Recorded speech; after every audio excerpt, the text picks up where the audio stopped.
Okay, bonjour SIGEF, and good morning, and a big thank you to Horyou. Thank you so much for having me. For those of you who don't know, I am from New York, and right there is my home, the South Bronx. Home to 40% of the city's waste, a sewage treatment plant, 100% of the Bronx's waste, a sewage pelletizing plant, 4 electrical power plants, and 60,000 diesel trucks a week. Holy crap. Right there, literally, these 4 pictures were taken within 6 blocks of my school. Nice. Breathe in, breathe deep. Great place for a picnic. Nothing like a toxic walk in a toxic neighborhood. Unbelievable. Throw in 5 strip clubs, 6 jails, and no public library. It is no wonder my kids are the canaries in the coal mine. So I am affectionately known as El Capitán de los Pollitos, the captain of the crazy little chickens. I am a school teacher, that's right. But I'm a resident, I'm a parent, I'm probably the oldest 6th grader you'll ever meet. But I have this fundamental belief that children should not have to leave their neighborhood to live, learn, and earn in a better one. I stand right here, and where I live is ground zero, like so many of you, and we're going to reclaim our neighborhoods. Now, the reality is in my 30 years of teaching, I'm seeing students getting fatter. They're getting sicker. The emergency room has become the primary source of health care for my community, and that's not good for the 1% or for the 99%. 75% of the kids who I see labeled learning disabled would not be, simply if their parents had access to good prenatal nutrition.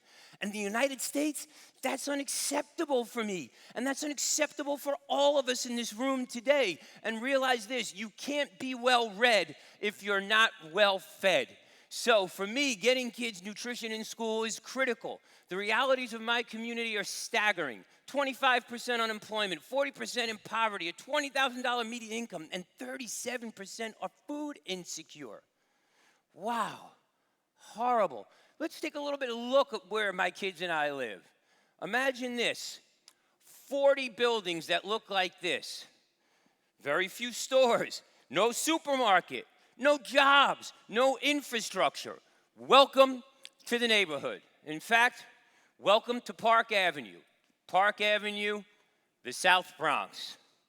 The highest rate of families in homeless shelters, the highest rate of single-parent homes, 37% food insecurity, and child poverty, while in New York City is 8%, in my community it is 59%. The graduation rates in school are going up, up, up in New York City. In my neighborhood, they're going up, up, up too, to 32%. 2 sides of the track, tough and tougher. And remarkably, that train that goes to Manhattan and to Westchester does not even stop in my neighborhood. You can't even get on that train to go somewhere. We are stuck right there. And like so many of us in so many communities, the cradle of inequality is really the inequality of the cradle. And to think that children are sleeping like this in places like that when I go to visit them breaks my heart. My K-12 school is 4 blocks from this. This is what my children see every day on their way to school. And with schoolyards and playgrounds that look like this, get out and move, let's play. What? If you're a broken bottle, if you're a stray bullet. So simply put, I'm not willing to accept the things I can't change. I'm going to change what I can't accept, and that's why I'm here with you today. A room full of doers. And what is our mission here today? Today, we are here to plant seeds. So I am not a farmer. I am a people farmer, and the kids are my seeds. So let me tell you about, some days I like to plant seeds, some days I want to plant the children. They make me crazy. But let me tell you about my children. 100% of them are either English language learners, adjudicated youth, foster care youth, homeless, or special needs children. And remarkably, in the back of my classroom, something is always growing. Plants. Yes, we grow plants. The cool thing about plants, no poop to scoop. Nothing that floats at the top of the tank. And nothing that eats their young. And remarkably, plants grow and they keep growing. And remarkably, my kids take a big attraction to these plants. They love taking care of them. So much so that we pulled up acres and acres of blacktop in the middle of New York City to grow farms, to feed ourselves and take care of that. And that's when I realized I wanted to take this and put that inside. So I gave birth to the first edible classroom in all of New York City. And ladies and gentlemen, this, in the 21st century right here, this is my tool of mass instruction. This is what I use to teach school in the age of computers and upgrades. This is it. This is my tool of mass instruction. And this right here, ladies and gentlemen, is my harvest. And this is just, this is not only a license to good health, it's a license to print money. Because my kids never had access to food like this. We don't even have a supermarket. So to think we're growing this in school is remarkable. And this is my heirloom kids making heirloom sauce in school. We started doing project-based learning and really taking 21st century skills and aligning it to outcomes, and started putting in walls and green roofs. And in a school that has no windows, we started planting edible walls and realizing, oh my God, we need lighting, and started focusing on 21st century jobs, things that could not be outsourced, that really changed the world. And this is the true paycheck, true bottom line, because the greening of America and the greening of the world starts with the greening of the pockets, a paycheck, and from pockets to hearts to minds, and that's what this is about. For me, this is the youngest nationally certified workforce in all of America, on top of the Bronx County Courthouse, and this right here is my Bronx Borough president. Traditionally, 4 out of 10 of those children go out of the basement of that building in handcuffs to jail. Here we are on top putting in a green roof. The amazing thing is we got so good at it, we started working in very wealthy communities. And to think that kids who had no access to landscape started putting in and designing and getting paid to create landscape that looks like that is amazing. The following summer, it got so good, we called this From South Bronx to Southampton, and we moved in. That's right, my kids and I, we moved in, and we started designing and installing green roofs and putting them in. And to think that my kids could design and build and do something like that is absolutely remarkable. That is the promise of public education. But closer to home, we started taking over abandoned buildings in our own neighborhood because we have lots of them. We started working on designing and learning construction trades and doing things that were going to change our neighborhood. This is the first young man in 3 generations of immigrant family to have a bank account. That is democracy. This young man from Africa came to me. He speaks 4 languages and gets paid $28 an hour and sends his money home. He wants to change the world. And remarkably, with this kind of technology, we can. So I like to say this is scholastic, and here I am on the middle of Broadway pushing down a wall full of food in the middle. But to think that the kids from the poorest congressional district in America can design, build, and install a green wall in the heart of Rockefeller Center that looks like this, that represents jobs today, tomorrow, and into the future. I like to say it is unbelievable. But remarkably, my kids get paid $16 an hour to take care of landscape like that in wealthy communities. So we are bringing together the poor and the rich in a way that includes all of us. But most importantly, these are my children. 50% of those children are homeless.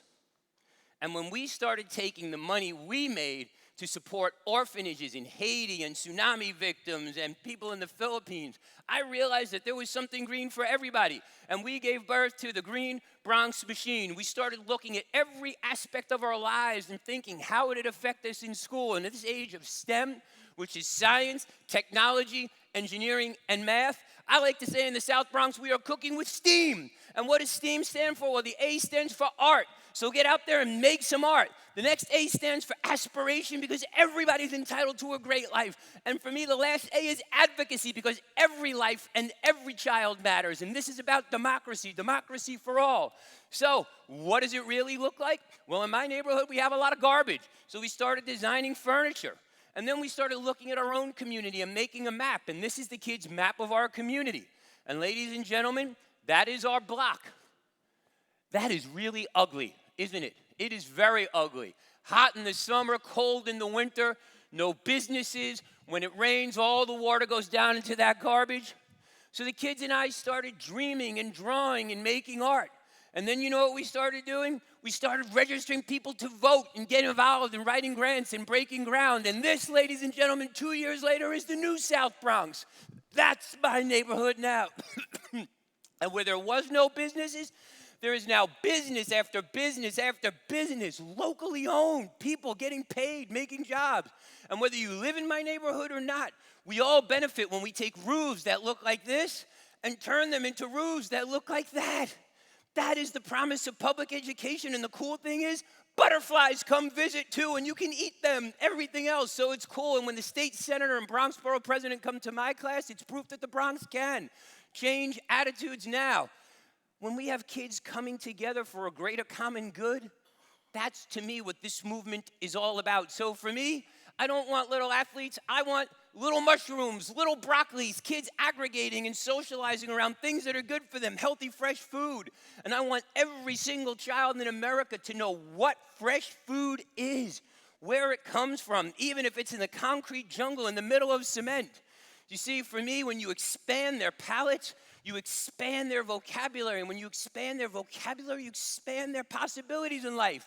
I want my kids to eat across the rainbow each and every day, the rainbow of healthy, fresh food. But when Omar and Henry tell me that carrots come from under the ground instead of in some Ziploc freeze-dried bag, that's the kind of moral victory that this teacher loves. So these are happy children, happy kids. Behold the glory and bounty that is Bronx County. These are my children of the corn, growing food in the middle of New York City. We're looking at ways of using waste and recyclables to help people around the world grow food. Now, I don't expect every kid in the South Bronx to be a farmer. No. But I expect them to read about it, write about it, do the customer service, be involved, to be engaged. And man, oh man, are they. I will tell you this. I love seeing kids pollinate plants instead of each other. And I'll leave it at that. But when I tell kids to be quiet, the plants are having sex, oh my God, you can hear a pin drop. I've got big kids teaching little kids how to shop and little kids how to become consumers. We're doing it interculturally, interracially, intergenerationally. We've got grandparents coming to school, and when grandma comes to school, all of us benefit. So without a food stamp or a fingerprint, we are feeding ourselves in the South Bronx. We're doing much more than food. We are growing justice. And these are my kids in my community doing amazing things. Somewhere over the rainbow, my friends, is the new South Bronx. And welcome. I invite you all to visit. These are the kids. These are the classrooms. That's the food going 0 miles to plate straight into the cafeteria. The rest is being delivered locally to soup kitchens and shelters where we need it. So we are stepping it up in the South Bronx. No sneakers or school uniforms were ever ruined on my farm. No. We can grow food anywhere with the basketball court side by side. Black field, brown field, toxic waste field. In the South Bronx, we are proving that we can grow food efficaciously, profitably, and all year long.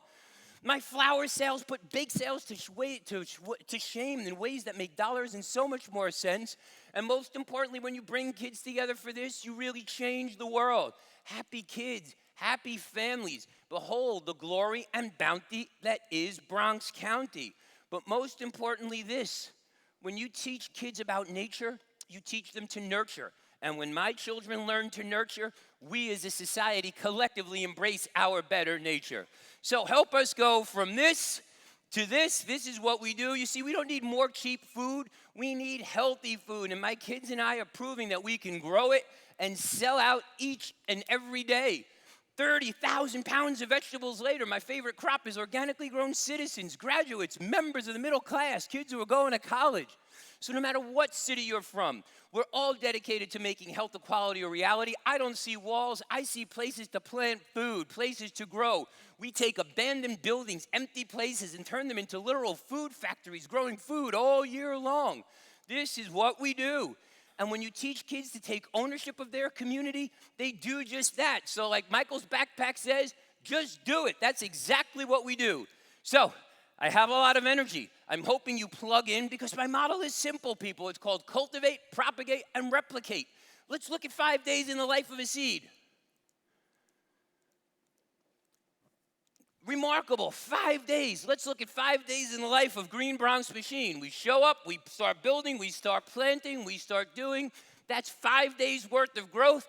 25 days later, that's a lot of lettuce. We are Bronx proud. I like to say we are farming and you know it. But most importantly, we've taken attendance from 40% to 93% attendance. 100% of my students graduate. And in a community with 40% unemployment, we have partnered towards 2,200 local jobs. That's the kind of technology we use. And I'll show you real quick. I know I'm going to run out of time, but this is not Photoshop. This is 22 days in the life of the South Bronx, using 90% less water and 90% less space. We are growing food in a remarkable way. The remote is too slow for me. Go figure. Welcome to the new South Bronx. We are not growing. We are going. That's 24/8 living lettuce. Those are happy children. We're not working harder. We're working smarter.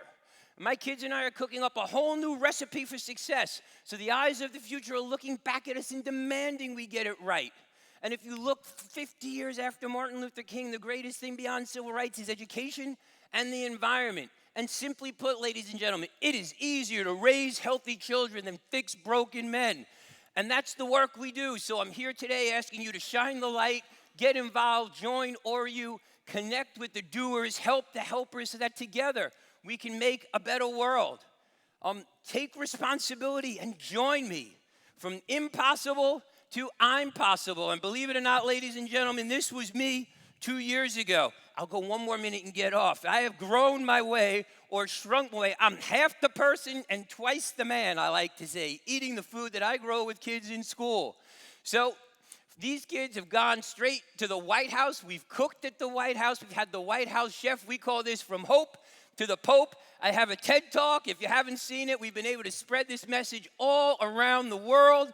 Remarkably, a guy from the South Bronx could make the front page of the Columbian newspaper. That, to me, is incredible.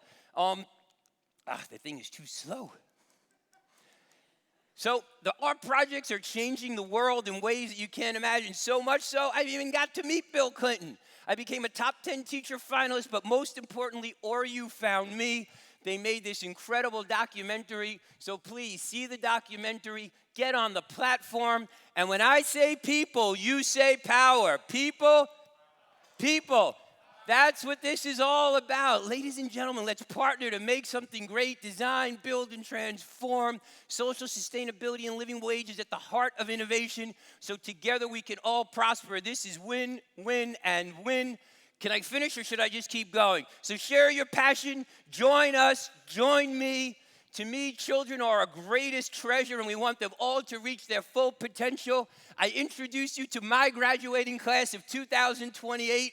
So let them grow, because Superman is not coming. There is no white horse on the white man on the white horse coming to my neighborhood. I, me, you, us. We are the ones that these kids are waiting for to grow the biggest pumpkin ever. So get out there, make a difference, take responsibility, and join me. I come from a place like so many of you where we have everything to gain and nothing to lose. And we don't accept life as it could be. We demand life as it should be. So now that you know more, I expect you to care more. I expect you to do more. Asking for permission is begging for denial. We can go from this to this, from this to this, from this to this, from this to this. In my lifetime, I have, you can. So no matter what you do, please take time to remember that deep inside Earth is this amazing thing called art. Get out there, make plenty of it. And how we walk with the wounded speaks louder than how we sit with the great. So let's get out there and connect people. In the middle of the South Bronx, I am growing food, I am growing farm, and I am changing my community. In dark abandoned buildings, I am growing food. Ladies and gentlemen, no matter what you do, please take time to smell the coffee. Together, the flowers, especially if you grew them, together we can change the world. Please put your name here, put your name on the platform, get involved. Geneva, merci beaucoup. And as we say in the South Bronx, si se puede. Gracias, merci, thank you so much. Si se puede.